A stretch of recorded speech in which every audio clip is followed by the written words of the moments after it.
Now, you might remember a few years ago on this show, we looked at the film Suicide Squad, and when we first saw the original Suicide Squad cinematic cut, we did not like the film. But then we saw the director's cut, and of course, we raved for ages about how great the director's cut was, and that it made it an entirely different film.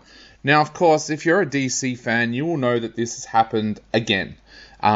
We all went and saw Justice League a few years ago, and for those of us that are huge kind of Batman or Superman fans, we kind of went, yeah, it was okay. Now we've had the Zack Snyder Justice League cut released, all 4 hours and 2 minutes of it. And again, I have to say, the director's cut is a lot better than the original. Now, I'm not going to say that the Zack Snyder's Justice League cut is a masterpiece, because it's not. There's still flaws in this film, and I know a lot of DC fans out there that are going to say that this is not the masterpiece that we were kind of expecting. But it is a lot better than the original cut.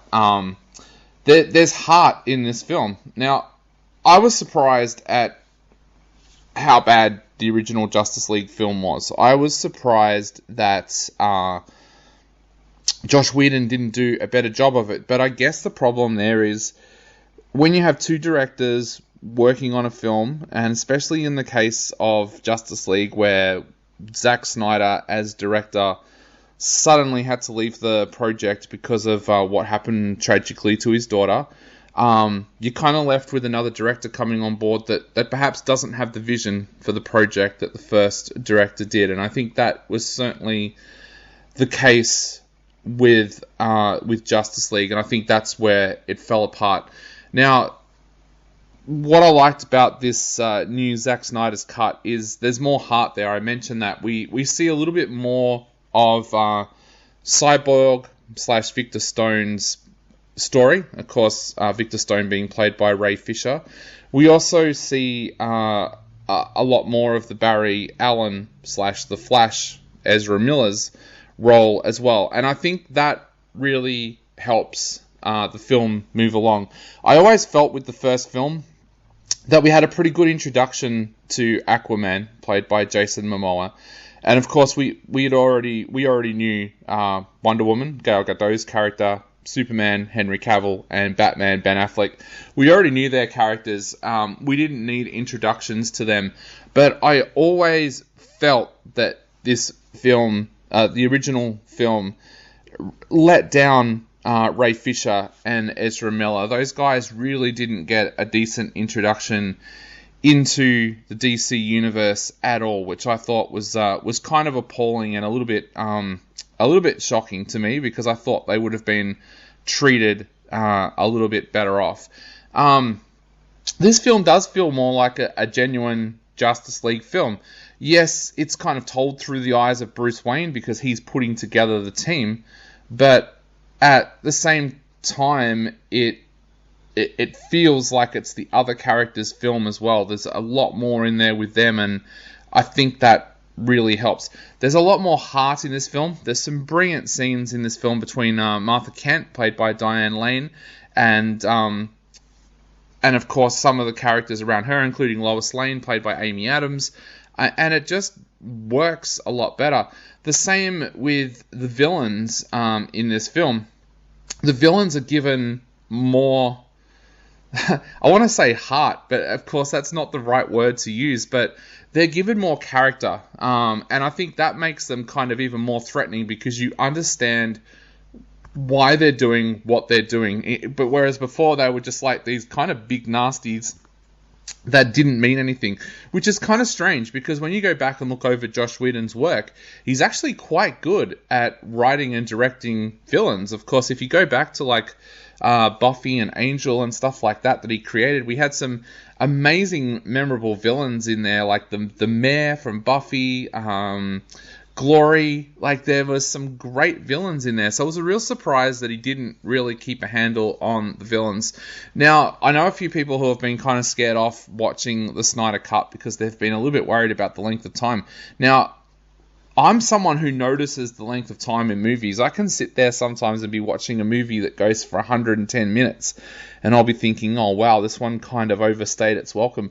I did not notice that with the Snyder Cut. I watched part 1 and part 2 back to back all in one night, and I was engrossed for the entire 4 hours.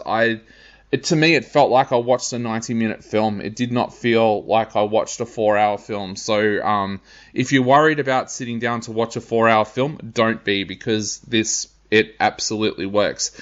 Now, the bit that I loved the most about this, and I don't want to spoil too much for those that haven't seen it, but there's a little bit towards the end of this film where you start to wonder what actually happened. Did what you see actually happened, or did it not actually happen? And is there something leading into the future? Because there's a few things towards the ending of this film that kind of alludes to some things that is going to be happening later on. And we see the Joker, played by Jared Leto, come into it, of course, who was not in the original Justice League film. Poor Jared Leto. This is the second time in the DC universe that he's been cut out of films. Of course, in Suicide Squad, he was there, but a lot of his scenes ended up on the floor. And it was those scenes that actually, I felt, made the director's cut a lot better.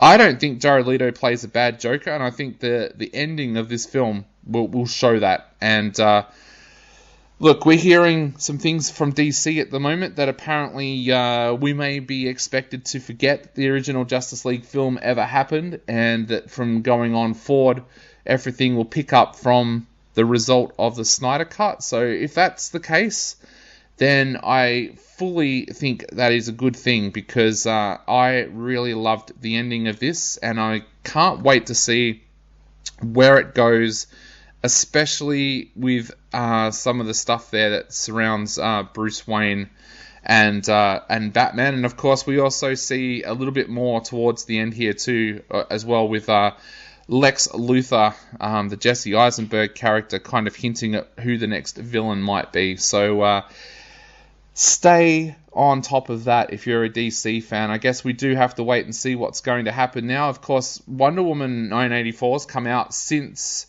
all of this, so and I don't think anything that happened in that film would affect if they went along with what happened at the end of the Snyder Cut of Justice League.